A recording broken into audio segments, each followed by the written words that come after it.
computer. Okay. All right. Now,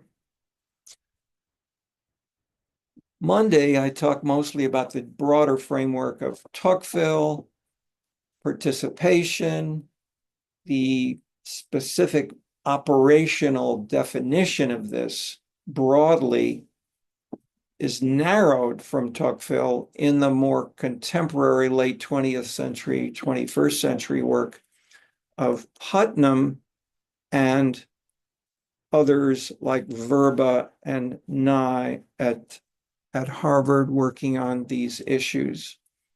More narrowly, that they are specialists on civic organizations and political participation, but not so much on the bigger framework. So I'm simply saying the most contemporary work has followed that narrowing operationalization, and their journal articles, there were lots of them that came out soon after Bowling Alone came out. It sparked a lot of work in political science, sociology, anthropology. And much of that, I would say, is too narrowly focused on the civic organization itself, rather than what might be the context or the content. What do people do in those organizations? And so I then became much more conscious of these, we could call them assumptions, or the operating ways that these in content work in fact, from going outside the US. And I mentioned that in this meeting with the mayor of Seoul, who was really eager and wanted to build on these kinds of ideas. But as we then discussed with the participants, the top smart Koreans and then foreigners, but at the international conference thinking about Asia, the Asians said, what's bohemia? What's creative class? What's this kind of stuff? We don't know those concepts. And the PhD in the Tocqueville karaoke failed. It doesn't work in the sense that civic organizations don't generate legitimacy as it does successfully in Northern Europe and the US and Canada, Australia. Okay, where do we go from there? We then try to clarify in that book, Tocqueville Karaoke, beginning to look at these variables. In the last chapter is to sketch some of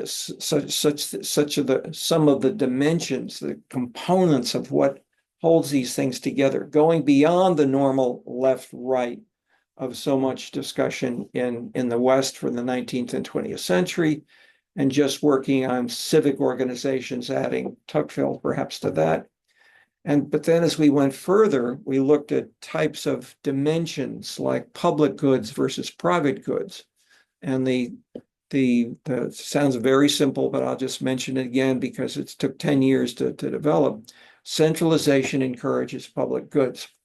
And so centralization, in this sense, a strong national state with weak local governments are better to implement, say, a national policy of war or peace, or a major national policy for the environmental controls, where the China and the US, the changes between Trump and Xi in China and the like, are drastically visible examples of that with a lot of local variations. That is, they could be, and they were with the dramatic case of COVID. So the COVID case, I won't say I don't want to compress them too much, but they one extends the other. The other then diversity variables, women, African Americans, gays, the LGBTQ, etc. Those have come in under the general heading of lifestyle or diversity. And in the New Political Culture book, these were termed, and I didn't make this up, these were widely used at the time, social media. And so the big theme there was social media are rising and transforming the economic and narrow spend more, spend less of taxes and implications there. And so in that sense, the so just turning this on.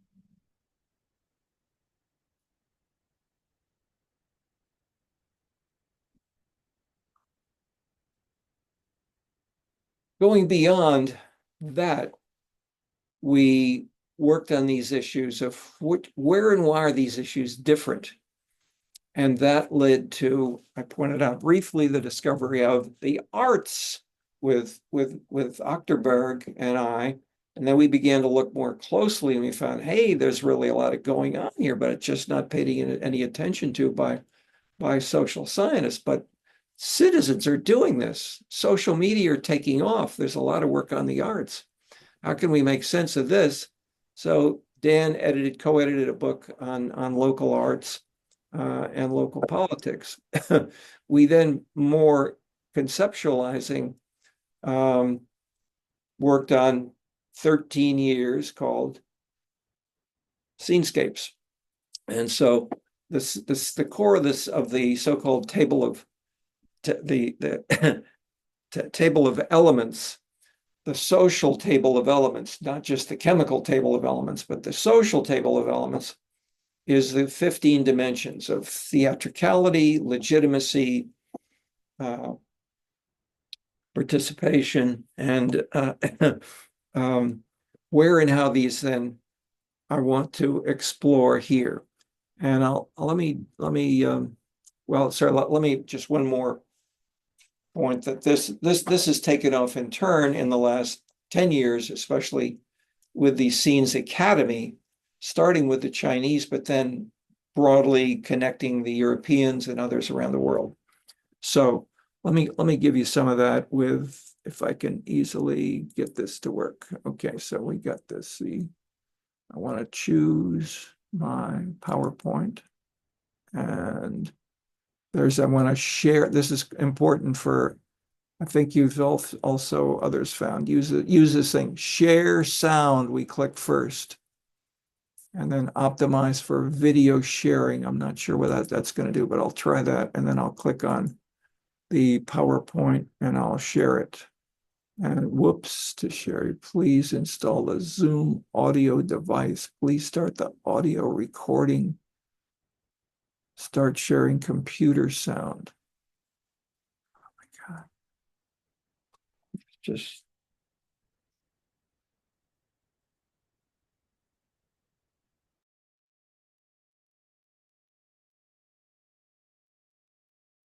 don't have the audio properly. Check my audio device. I want to have my MacBook Air. Anybody have any advice on how to run this better or what I choose here? I think I want microphone. Yeah, okay, speaker and microphone. I want the microphone to be working and the speaker. I shouldn't have to. Can I just accept these? Meeting default. This all looks okay as far as I see.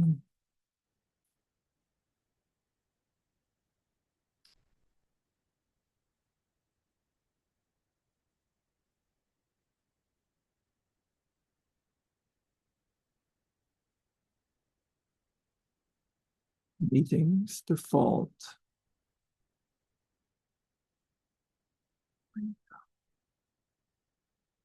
Automatically join keeper code. Okay.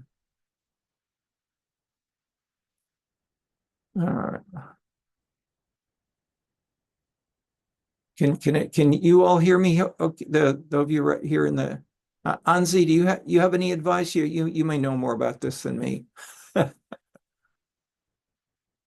I can't hear you. Not really. I don't Okay, I don't know I like do how hear it you. works on your end. Okay, maybe all right, this is, do you see in my screen that it's the settings appearing or not? No, It's not appearing, or it's too small. I can see nothing. I guess on my end I cannot see Okay, so where I'll the close the thing is. settings. Now, do you have this called Scenes and Cities at the top? Yeah. Okay, so then um, it may be that this is now working, but what I should do is, yeah, do you have Anzi, do you have a machine you can run on one of yours to record in case it fails here? Yeah, sure. I don't want to lose the sound, so I've got one which is just the Yeah, sound. let me do it right now. Um, okay, I've so sent the request. approve is record, approve, yes. Okay, good. All right. Let me push on then. And so this here, I've got this one, and I don't have an easy, okay. I'll skip that then. Okay. We have some co-authors, international comparisons, as you can see. This was presented in Shanghai. Was about was a okay, good lively session with the Chinese book. And it had a big splash when it came out. This started earlier with the Scenes project, and these were some of the key participants. Dan Silver in his red shirt, Marta Klokotko with her gray sweater, Steve Sawyer from France, Clemente Navarro in his with his black hair from Spain, and Qi Ji from Beijing. Um, the I could make this a little larger, but do you have the full screen of the, or do you have other things that do you have the gallery on the left and the chat, the slides on the Yeah. right and left? So I'll make it. Let me try. Let me make it full screen. I'll just try. Well, I better skip that unless it's here. Now this is annotate. Okay, I'll just leave this as it is. One big idea, linking now to broader theories in economics. These models are not in conflict, but mutually reinforcing, often possible for scenes, elements, and analyses. But it asks the question and answers, how do amenities drive urban development? Which was the big theme of the separate book called The Cities and Entertainment Machine. And the answer is down here, but we start with the 19th century from, do you see my cursor moving it around? So I move it like that, or yes, okay. So these classic factors of production, Alfred Marshall and others stress that economic growth follows from production, land, labor, capital, and management. Okay. And that economic growth, new jobs, attract people. The people will leave the farm, they'll come to a factory, and that drives industrialization and the whole fundamental changes of the 19th and 20th century. And that's the simple, big model. It's still simple, talked about as simple, crude, basic economics, mostly in the broadly Western sense. It's not narrowly market alone, but it's something like this. It was revolutionized by Gary Becker by saying human capital can change things a lot because people have more in their heads. If they have more education and they can use these resources more creatively. Okay, we say fine, yes, indeed. But we then take a next step and we revolutionize one step further and say How do amenities join this model? And the amenities don't replace anything. They simply join both the direct arrow as is shown here to economic. The amenities go through the human capital. That is, the amenities will attract you, as we said in the first class. How many of you would take the job that pays you half as much to be in Chicago or twice as much to live in a small town in North Dakota? And most of you, and this has been true for years at the USC, most people choose to be in to have half the salary to stay in Chicago or New York or LA. But in some poorer countries, people will choose the rural amenities, and or they want, at least the model would say, they're simply driven by the pay of the job. You don't need to talk about what you do on the job. All you need to do is pay them more. And the market should bring people to leave the farm and take these new industrial jobs. Okay, and people in China thought about this would work, but right now it's clearly not working.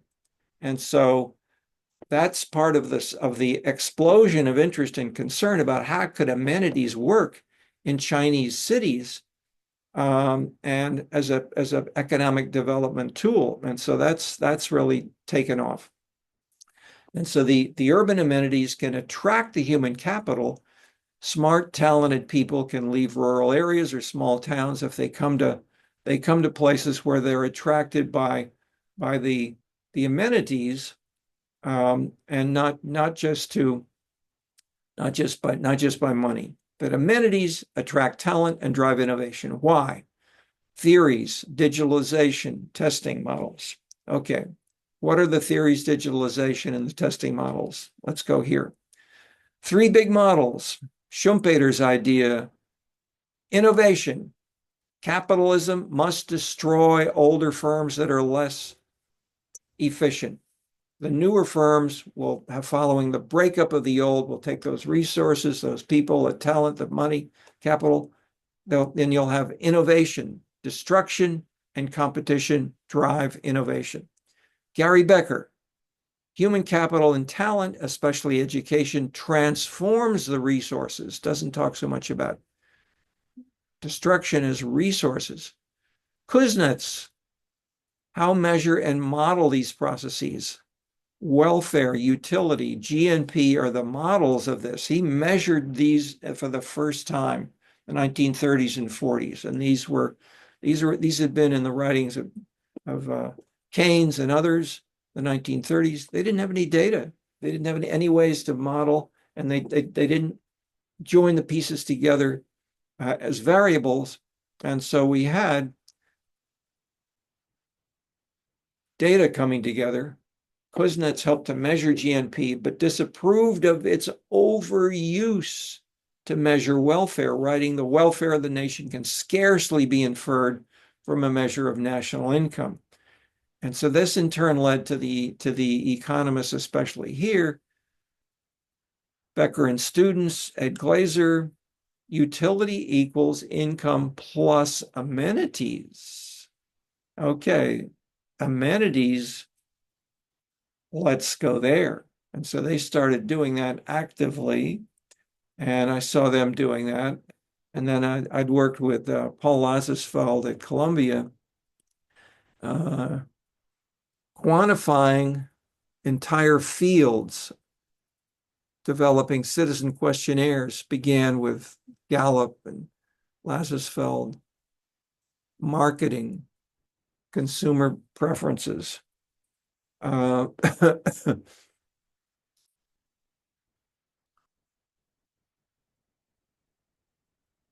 Personal influence, first real major studies of politics, and so the things which are now on television and all the polls reported all the time. You know, we got a lead. There's a lead of statistically significant of 8% or 10% in Trump versus Harris, et cetera, et cetera.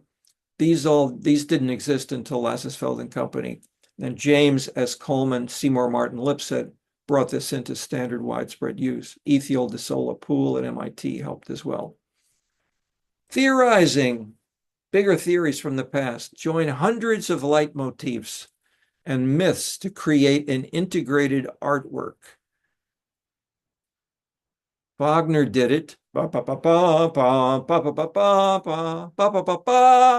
that's the Ride of the Valkyries theme that you know from selling cigarettes, from automobiles, from many other things. And when it got combined, as in Hollywood, which 100 years after Wagner, Hollywood began to do this, and then it went to television and advertising and to marketing, and then the explosion of the cell phone, the internet. We've got people doing this on their own. These are going further and faster and having more impact. Many will then see this as the driver. That leaves out, that is, the driver is the theory, the critical theoretical contribution from Wagner, and then we pick up, and as I studied with Levi-Strauss in Paris, Levi-Strauss's 4 books on myth, mythologique, looked at these dimensions of many things which are important in a holistic anthropological, as he was the greatest anthropologist of the 20th century, perhaps ever, look for in their myths. So how would the Oedipus complex myth become transformed in a matriarchal society? And so looking at language and semiotics, as he helped to develop the theories of myth, building on the linguistic models of kinship and language is especially important components on which there are big variations across societies. So he would then systematically, this is what Wagner had not done in this way, was to contrast across societies of how the rules of the game. And so that's what we pursue this with Scenescapes. But another big piece along the way. So if this, if you will, along the way was Durkheim focusing on ideas, values, and we saw this in the French approach from Tocqueville, and another big piece of this, joining the French institutions of Baudelaire and the flaneur shopping. Here's a picture of the arcade, and the arcade glass covering over the rainy winter 4, 5, 6 months in Paris. Cover that over, and you can have the beginnings of 100 years later, department stores, not quite 100, and then malls, joining that with cars and so forth. Okay, so we have these, and then we have Brecht. I think they're having a chess game with each other, but the relationship between Walter Benjamin and Bertolt Brecht was a conspiratorial rapport, a checkmate for a broken republic. Okay, this is the Weimar years, about how to make something work in Weimar. So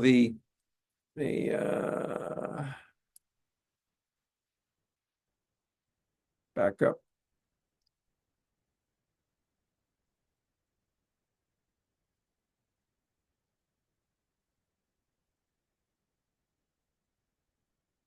The new political culture was then coming up from these kinds of sources. This was the more political version of this, but the Scenescapes version is very similar, but instead of just the new political culture, we changed a little bit on the scenes on the over on the far right. But these 4 big boxes are big conceptual pieces: economic, social, cultural, government. They all matter. They're all drivers of institutional arrangements, of scenes, of how and where the rules of the game change. And so instead of saying that in such general terms as that, this gets to more specific boxes and arrows and propositions, which are the focus initially in the New Political Culture book, about 25 propositions. We have dozens of these, but then we wanted to go further. And we went further looking at Levi-Strauss and Wagner. So Wagner, I mentioned, had one theme.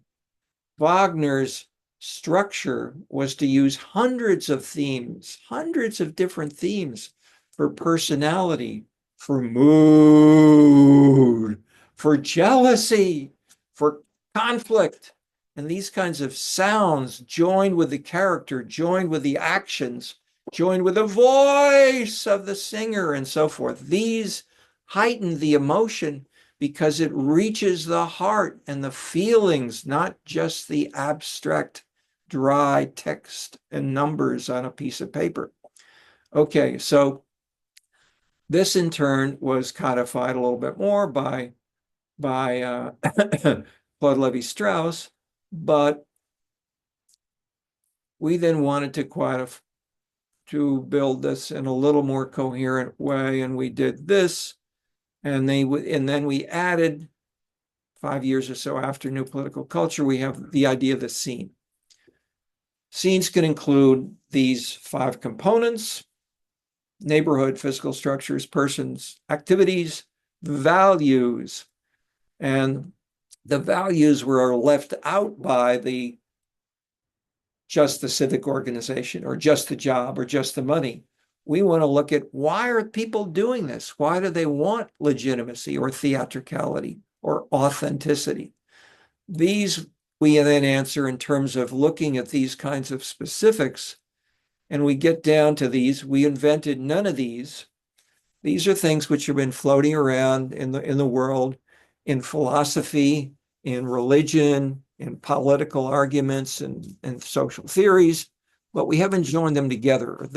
People haven't joined these together the way we did, and we join them as well with the idea of these other parts that I've pointed out, from Schumpeter through Levi-Strauss, through Wagner, through the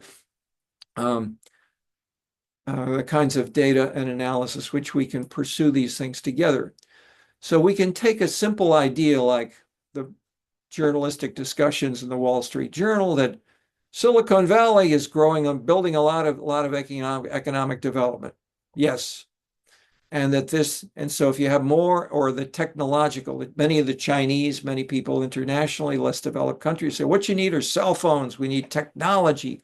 That will drive people to change and to make more patents, jobs, and human capital, and that will follow from the technology. So we say, yes, that's one variable, but it's not deterministic as it implies here. So we just add 2 variables now: technology plus scenes. Scenes especially that promote self-expression, where people can say, and that can take it back to the arts, as I've talked about it briefly, but you can teach kids to do painting at age 10, 11, 12. And that's an easy way to teach this kind of thing, through pictures, to think not just of memorizing, but of doing things which are innovative. Okay. And that then framework we use throughout the book in many senses, of looking at the combinations, not just of direct effects, but I'm showing here indirect effects, circle plus with an arrow, showing that the path from technology to economic development is changed by and heightened by the scene, or the variables which people bring to it in a cafe or in a Silicon Valley or in a bus driving back to a bohemian neighborhood in San Francisco or Oakland or Berkeley. That kind of idea. Okay, so which amenities attract talent and why, which policies are popular. Rise of the arts broadly, such as citizen preferences and the taste for self-expression or glamour, can be discussed as aesthetics and measured via amenities like restaurants. Everybody does that. citizen lifestyle, also parks, cultural activities, neighborhoods, home decoration, clothes and food style. We've got tons of media coverage of this. Advertising, magazines, all have this. Okay. But we can measure these by looking at the amount, the salience, the number of these kinds of things. And so this is how we can do this. And we looked around then for data which have questionnaires, not just about do you like, but also, are you a member of a church? Are you a member of a Boy Scouts group? Are you a member of a League of Women Voters? And those we can then see, that is, Putnam showed everything is going down, down, down, down. And the legitimacy is going to lead to selfish, disruptive, non-legitimate individualism. And that's, many people are saying that's all we have right now. But if we then look more closely at the arts, then we can see people are joining narrowly in more organizations.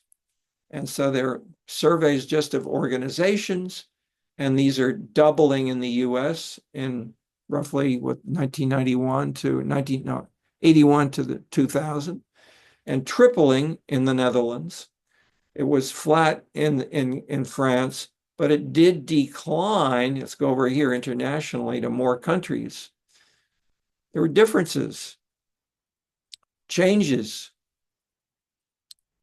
These were still virtually all going up. Those that were going down, that was the beginnings of Korea. Korea, in terms of including organizations, but not building legitimacy. Okay, so we then scroll down here a little more. So we try to sort this out more carefully.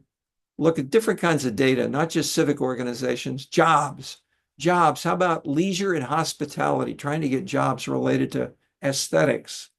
These are what the Chinese and others say. This is industrial categories. That doesn't sound like aesthetics, but you can use this to measure aesthetics. And we did there, and I talked about that on Monday.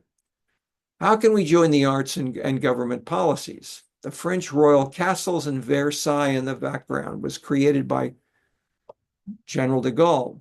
The first minister, André Malraux, policy, make culture free to citizens, create culture houses in small cities across all of France. Okay, so the American version, Theaster Gates, artist, potter, singer, cook, architectural innovator, urban developer who helps poor African Americans improve their own neighborhoods by living there himself, transforming a church or a bank into a major institution that can be an anchor, a driver of economic development of a particular sort. Through the arts. Paris, shocking architecture with traditional Paris, but for visitors, more visitors than the Louvre or the Eiffel Tower combined. This was in Beaubourg Pompidou Center with its international English, Italian architecture, not traditional French at all. Okay, shocking.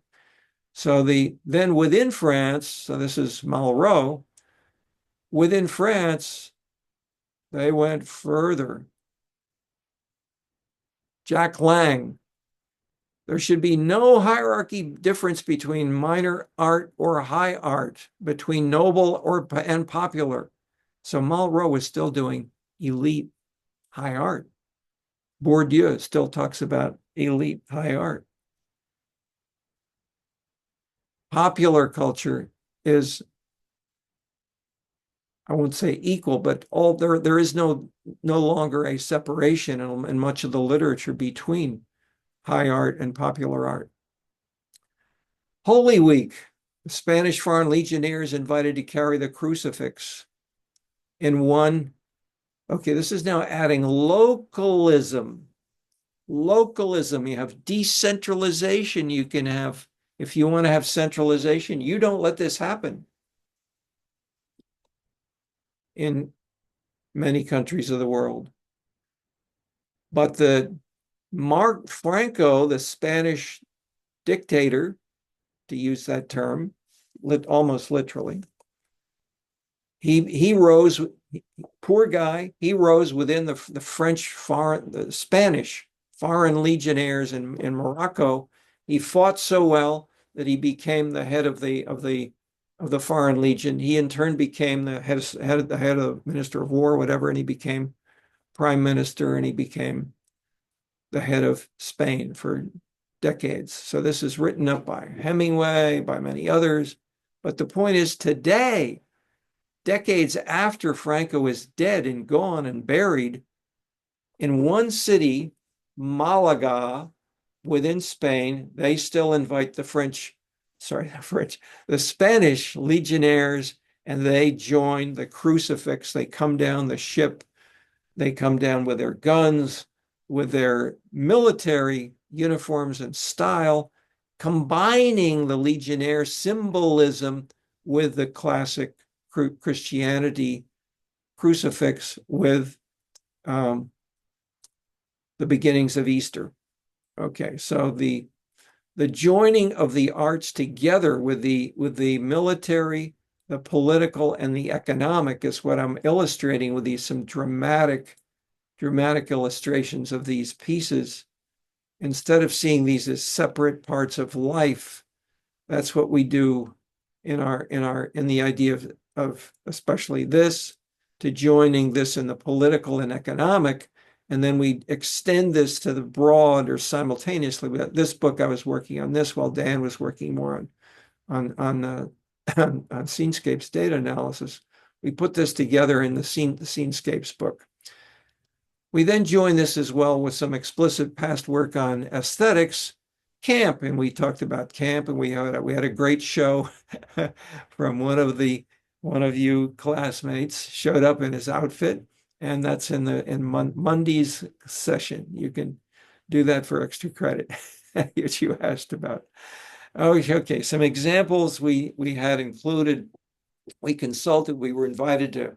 There was a request for proposals from the city of Paris, from the mayor's office. We applied. Steve Sawyer and I applied, and we won. We beat the French. And so, how can we make Paris be even more aesthetically successful in doing what it's been doing for hundreds of years? And so we use the idea of scenes to bring in such ideas as glamour, and glamour and moderately operate together.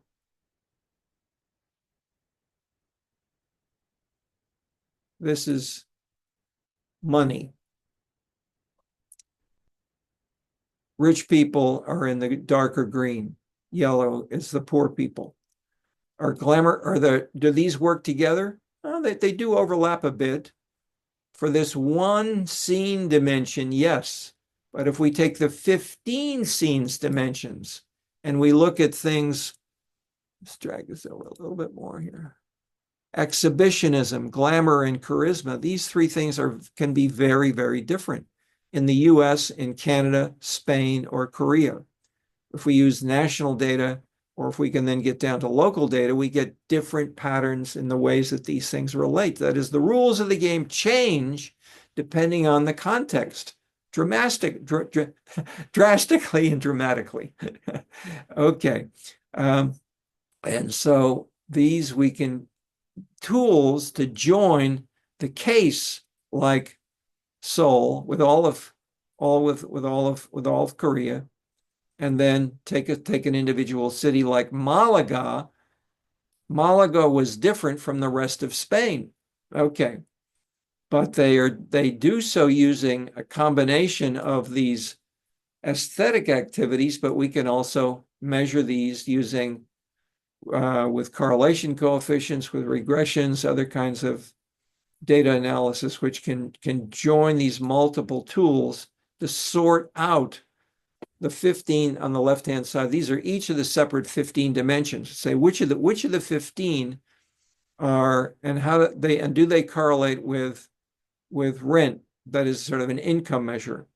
And most of them are, that is, the simple point of this is these are all pretty low. That is, income does not explain away.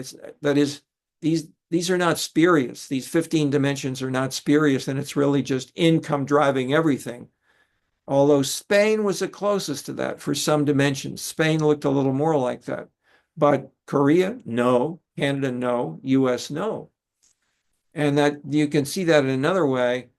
Take glamour. Unlike glamour, other Paris scenes dimensions vary considerably. Here's egalitarianism. This is in lower income people, but it's not clearly, most clearly shown here. We have that bohemian. What's Bobo? Who knows what Bobo is? Everybody? I think we asked. Shneya Kumar. You know what Bobo means? I'm not sure. No, I thought it was something to do with Bohemian. Okay, and by that, I'm not, I don't, I'm illustrating, I'm asking not to make you feel on the spot. On the contrary, even though these are widely used in some circles, not all of the USC students are aware of these. And it was, the term was, I'm leading up to this by showing you Paris, and I'm showing you a map. In this particular these neighborhoods that are dark green are very high on transgression, neighborliness, these are French terms, and self-expression. These were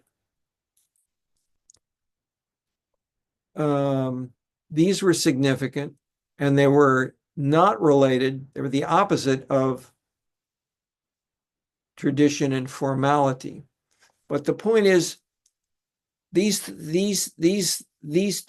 the one word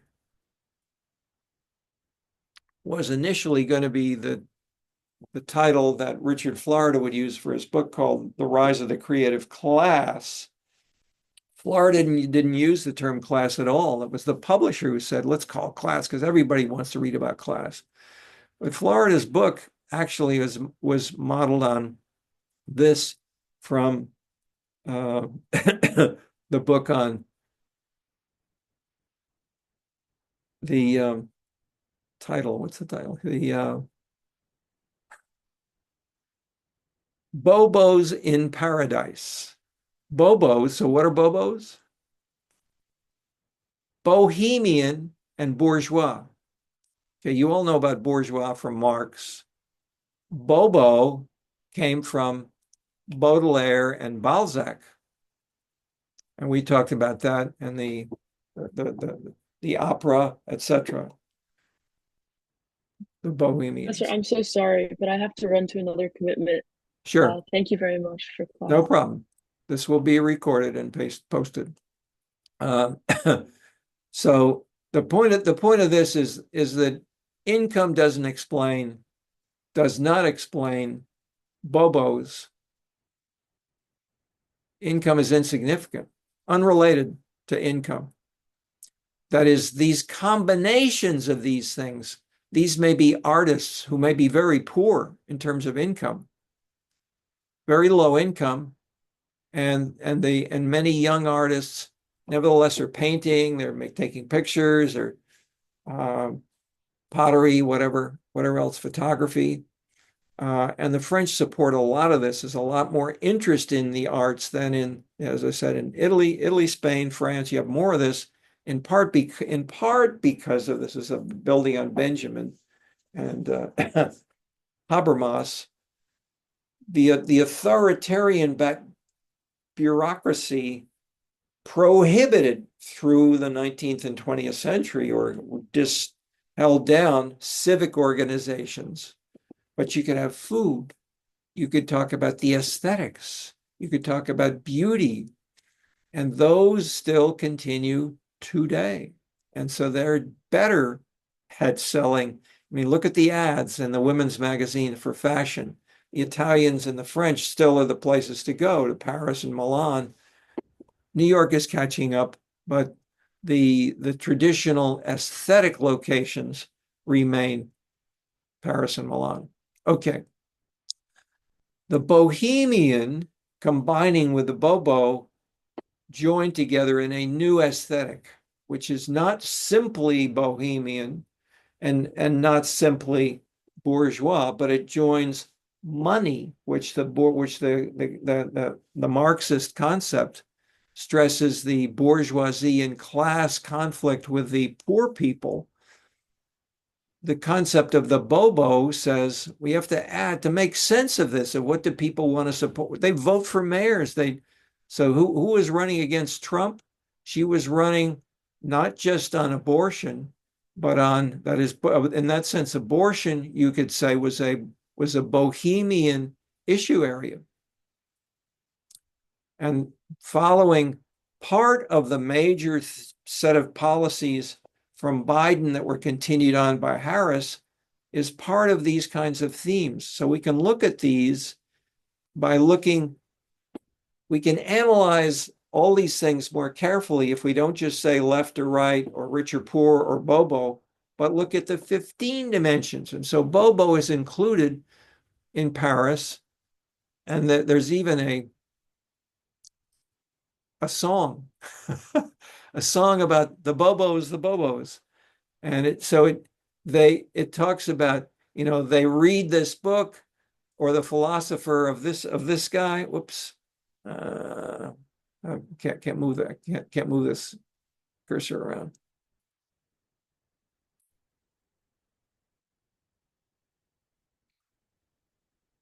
But they go to the catalog of IKEA. IKEA's sold cheap furniture in the US.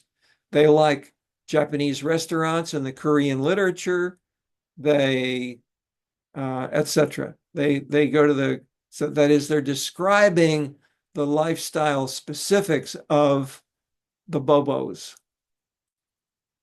Okay, so showing that this was not just invented by the social scientists, this was a singer who had a song about that which I'm showing you, and then we could then explore how those terms in the song are related, and we show this as a graphic combining how much of each of these different 15 dimensions. And so it's in French language, but it's egalitarianism on the top.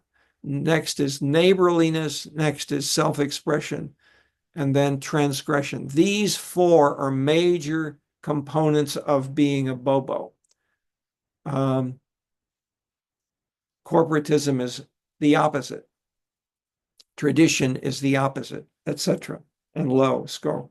Okay, so you can draw little pictures like this and define a neighborhood or a type, and then you can map them onto sets of neighborhoods, as we've done for Paris, because in part, there is so much literature written about these neighborhoods and that people study internationally. And then we show that Paris, however, is not the world, and Marseille is very different. And so this is with a French talented guy who spent 2 years with us in Chicago, Maxime Jaffray, who's worked here with Avignon and Marseille with ways that, like Chicago, Marseille has been a welcoming city for foreigners for centuries. In this way, this leads to very different ways of theater. Here's a theater. And then some of these are more foreign oriented, especially Arab, and others are more a combination of more traditional, no, not traditional, but that is, they deal with other French, with more traditional French. Let me be careful here. I'm trying not to oversimplify, but we want to use these components and apply them in individual cities and neighborhoods. In the same way as in the Esther Gates and the Black monks performing in the St. Lawrence Church in Chicago. So they tore down the church Theaster Gates, when this is happening, he says, "Oh my God, these are terrific amenities. I'll buy these up and use them in houses, use them in other locations." And then they perform, they play music in conjunction with this. They make a video about this, and the black monks, looking serious, ironically sing. Okay. And developing the neighborhoods.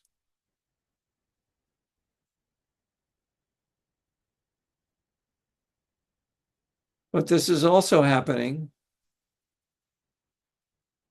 for Marta Klekotko in a small town in Poland.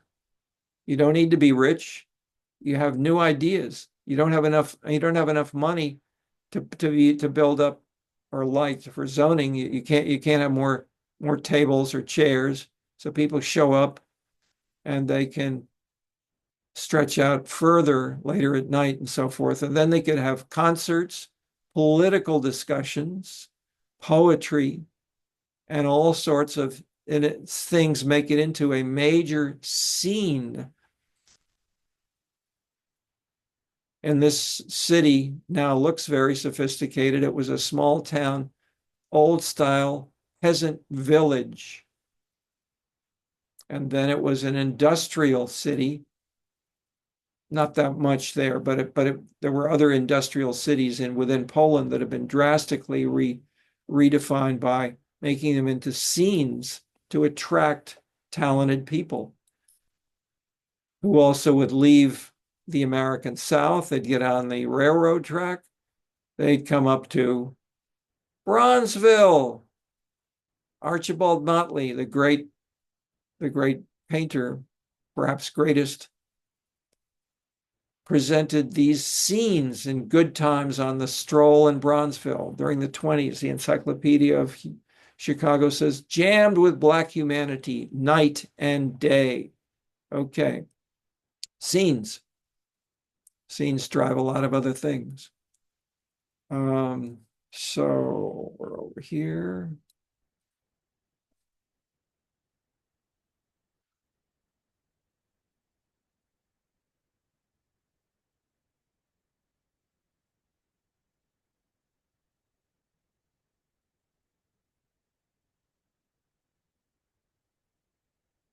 Okay, we're gonna go lower well after the normal ending time. If you need to drop out, that's fine. But I want to have the longer session available. Not too much, but let me pause if any of you want to ask a question on what I presented thus far. Yeah, I've got a quick question, Professor. Go ahead. The economic theories that you mentioned earlier in the presentation, are they only applicable to like a singular like economic system, or do they apply to like most economic systems, if not all, or only some?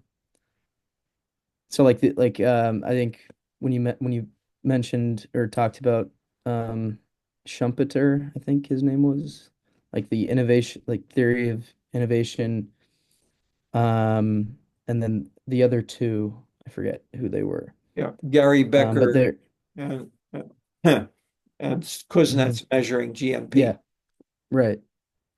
Are those Do those only apply to like capitalist economic systems, or can they also apply to like socialist or communist? Kuznets is from Russia. He did a PhD, which was part of under the Soviet Union. It's now right next to the Ukraine, but they're supporting Russia fighting the Ukraine. That's that's the area that he did those data he used to first measure GNP under Stalin. He then came to the US and then was working with the US government data and then at different universities at Harvard. At the end, he that is that's the past, if you will. That is, I'm making that explicit with these three people to distinguish between economic theory and then economic institutions and the ways that they work. And that second example, the second point, if we look at China today, China in the last 30 years or so is clearly a society with a strong capitalist component. Many restaurants, cafes, movie houses are not the government-supported institutions. There are government-supported and managed institutions within China, like museums, universities, and so forth. And so it's hard to get data because it's harder to get data because you need to combine the private and the public data, but and they're so officially they're separate, but they are going on, and that's what we're showing, that they reinforce certain kinds of activities. So Macau, for instance, or Hong Kong, Macau is like Hong Kong with a Portuguese background, but it's like Las Vegas and having an entertainment, gambling, entrepreneurial, capitalist kind of culture, which interpenetrates the restaurants, the foods, the shows, and people who migrate there either for a week for entertainment or a weekend, or Spring Festival, which is going on roughly now in China. And people for 2 weeks, 3 weeks often go to no work, but they go to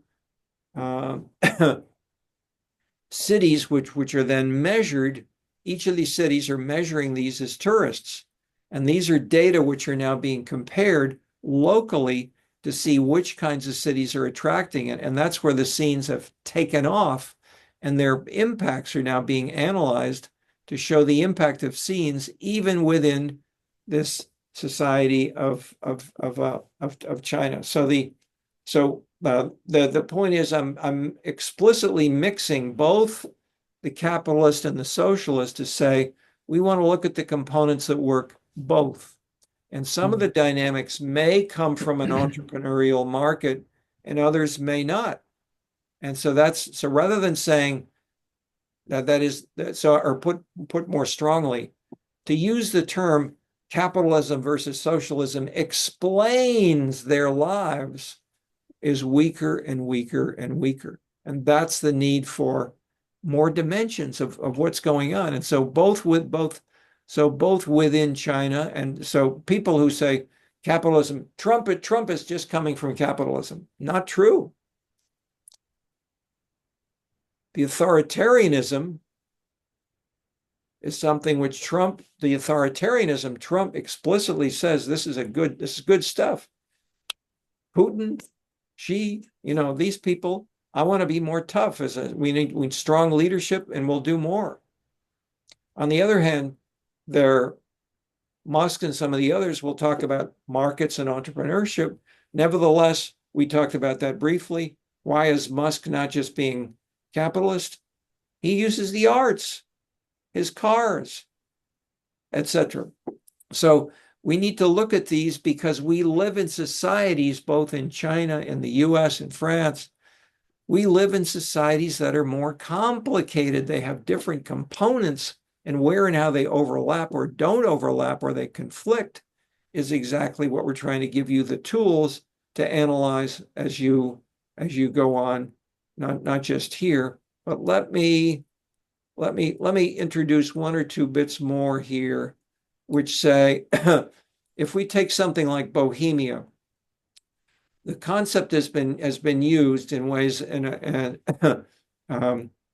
I showed you that the green picture for Bohemia, for Bobo. This is the same idea. We can use the 15 dimensions, and instead of saying it's one of these, we can simply say Bohemia can include a little bit of self-expression, lots of this, and not utilitarianism, lots of transgression, etc. So these 15 dimensions we can use to classify types of industrial activities. And so this we can then look at in terms of voting, cluster analysis based on bobos are numerous in parts of much of California, but not in inland. There are people voting for Trump in parts of these areas, even inland in California. If we look here in, it doesn't show it here. This was, I think, okay, I'm mentioning, I think, briefly, there are 5 counties in Illinois. 5 counties in Illinois have voted. 70% of the population said, we want to leave Illinois with its union and political leaders. We want to join Indiana because we want to be closer to Trump.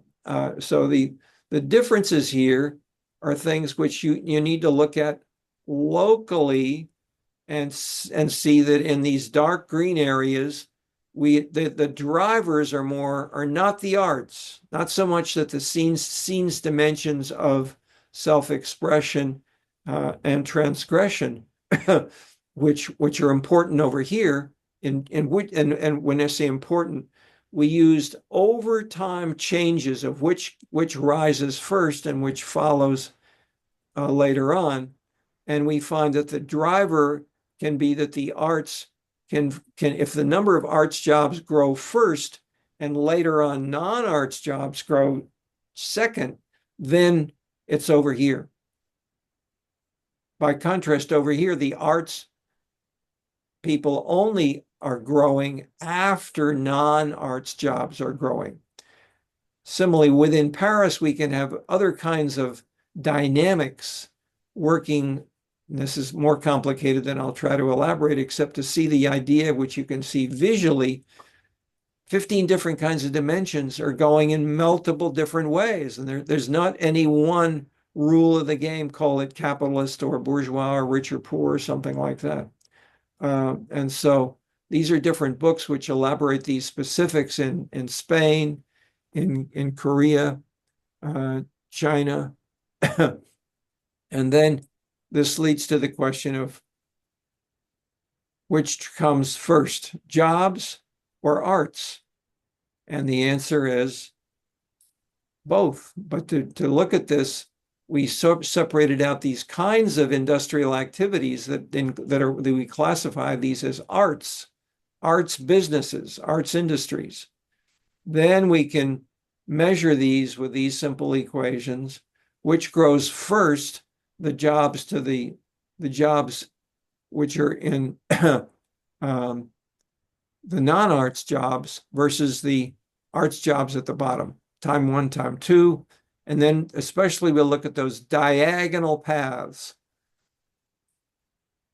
And then we look at the strength of these coefficients and trying to see which of these is growing more. And I don't want to overwhelm you with that, but the simple idea is these are simple ways shown in this kind of a picture as we had on the board last time, I think. How strong are these different patterns? Okay, so I've given you most of my PowerPoint. Is that let me stay here. Jake, do you want to follow up with some of that? No, you answered the question that I had. Thank you. I mean, could you re-elaborate what the International Scenes Project is? I think 5 slides up from the last slide. When you say the project as an organization is a group led by 3 Chinese with me and Dan Silver. That's the official organization. The meetings are held once a month, and there's a summit once a year, and that's open to the general public. And that's which has had the last meeting in December was on 1.9 million So there are lots of people who come to those, and those are not people who share the same views of the world. But there many are government officials, they're planners, they may be mayors, they may be economic consultants, there may be bankers, investors, students are doing PhD topics.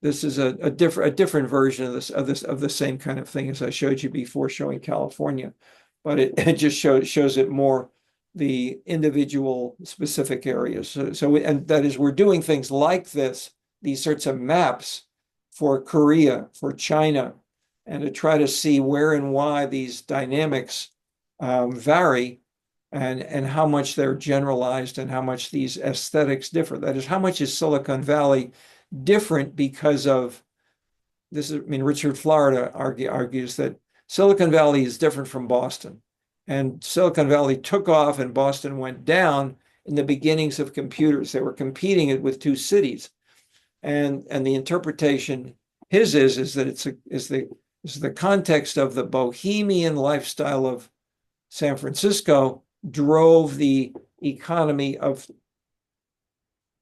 technology, rather than technology driving the bohemianism of San Francisco. So the causal model is arts drive tech jobs in that case. So I'm not saying one of so my answer is not what two cases of Boston versus San Francisco. We ask the same questions, but we go down to the 3,000 county level and say, in each county in the US, which comes first? And so the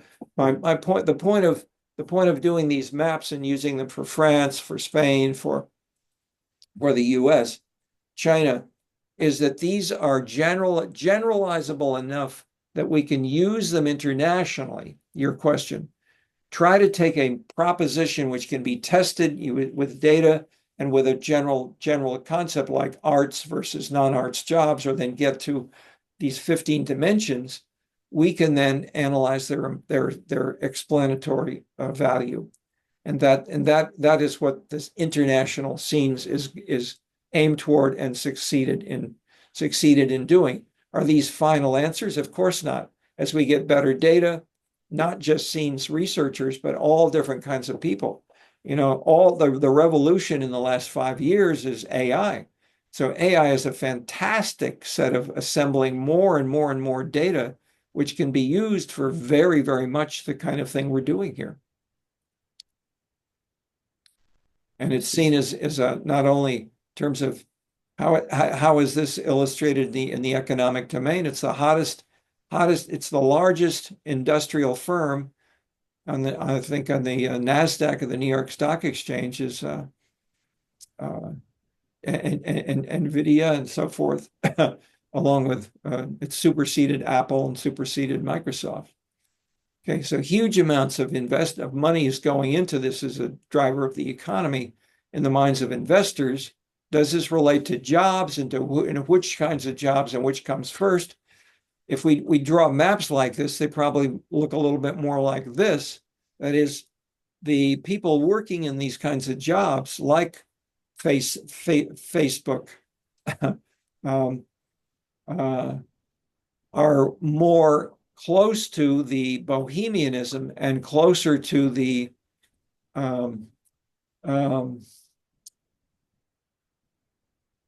that is, I'm referring to the data measured by types of industry. Studied, this is Christina Sakamoto and her PhD, analyzed and showed that the types of industries which were closer or further from, not just having non-arts jobs, but types of non-arts jobs. Computers are much closer, information science were much closer to the arts dynamics, whereas agriculture was the lowest. Industry, traditional industry was low. In between was services, but services is much too big and broad. So if we break it up into things like leisure and entertainment, using these categories from the census, we can connect them to the sorts of scenes analysis we're doing here. Anybody else have a question you want to elaborate, or Jake, any further? So I just want to clarify. So, like these values can be applied internationally, but also like can be more focused on or accepted by individuals and industrial entities like on a local level. Is that right? And which like influence kind of the I guess um accepting of art, different arts and or not, or like their specific styles like in the area. Is that what these that's basically what these different maps represent. Is that correct? These maps are a little more complicated. That is, we could show, and it would not be terribly different, but if we could just measure how many or what proportion of the jobs are arts jobs or non-arts jobs. And that would be a simple descriptive map. This is an analytical map in what is the causal impact of arts jobs on non-arts jobs, or vice versa, and which dynamics has a stronger causal arrow. And so when we look at these kinds of, and so we look at these in more detail in the Scenescapes book. Figure 4.3 is in the book. This says how self-expression and glamour are key drivers of local economic growth. So we simply measure economic growth of all kinds of jobs, any kind of job tabulated by the census. And then we say, what are these multiple other kinds of factors? And so change in rent. So this is income in a sense. If income drove everything, this would be a huge circle showing the strength of the regression coefficient. Yeah, sorry, I skipped some of these, which for reasons of time. But if we just start with the individual types of industries, fast food restaurants, Baptist churches, pizza restaurants, we've got these are the data that we build on, and we can combine them in part, and we choose them in part because the more fine-grained you get to, such as a beauty salon or a Methodist church or antique dealers, these are more close to the product than some of the others, such as fast food restaurants. All different kinds of people can go to fast food restaurants, but people who go to Methodist churches are getting closer, or people who do computer programming services. These are closer to a lifestyle, let's say a working culture, at least, of the people who work there, and the people who buy there share that to some degree, let's say, the Microsoft, as Bill Gates writes about it himself. He'd say we want to have informality. We don't want to have a blue suit with a necktie. We want to have carabiners and hiking clothes, which we can wear in the office. I mean, that was a transformation of the American business office. So that kind of redefining the organizational culture as used in business schools and taught in business schools, measured in business schools, showed that after Bill Gates did this, there was an explosion across the 500 largest industries in the US, increased the divisions of their staff aimed toward looking for things that were creating a lifestyle and a sensitivity to what people would enjoy as workers, and to heighten, that is, to make the amenities and the scene in the workplace become more exciting to the people who are there. Which is not to say that make them all the same, but to have different kinds of industries, so people So people in the, for instance, in the MAPS program here, we were discussing the idea that people who go into that may be more often young men than young women. They may be more oriented toward math and toward mathematics and to computation. And those lead to jobs in computer science. But not deterministically. That's what I'm pointing out as well. How strong are all of these things? About 15%. About 85% of these kinds of patterns, we're showing you patterns, but where I'm still pointing out 85% is not determined by these. Nothing is strongly determined by anything else. Okay. In medicine, in physics, in economics, politics.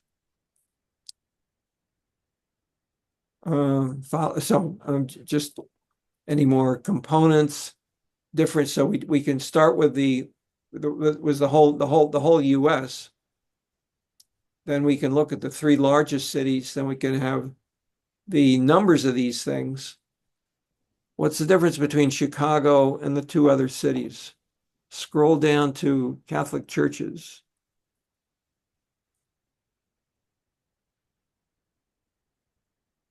Catholic churches right here. 1,220 total. LA, 226. Chicago, Cook County, 763. Chicago is a Catholic county. Chicago's culture is heavily influenced by the Irish Catholic leaders from the Dailies, from Bridgeport, and the like.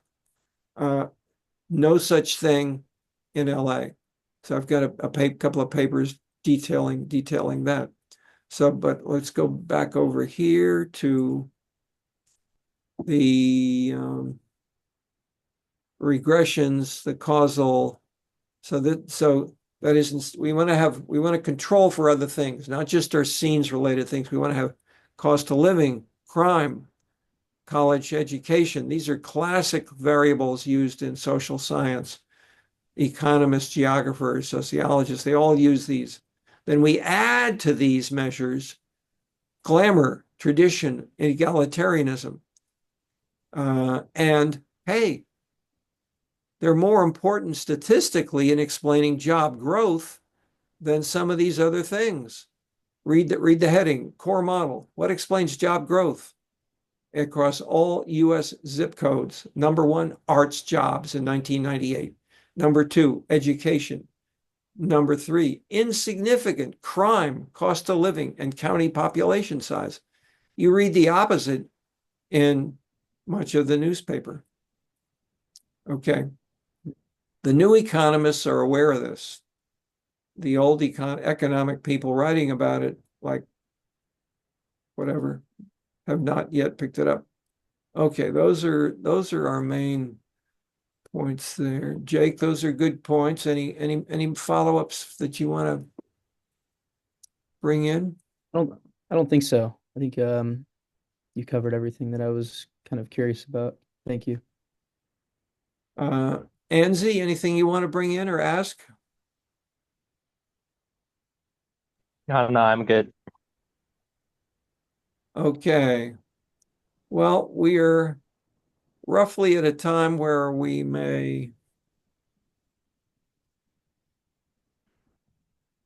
will end up, and so we'll say thank you for participating. Enjoy the snow. Have fun with the new snow scene. 2 nights ago, 2 nights in a row, I was out there for bicycling for an hour and a half plus, and it was fantastic. So use that energy and use it with the snow and keep at it. All right. Bye-bye for today. All right. Thank you. Have a good day.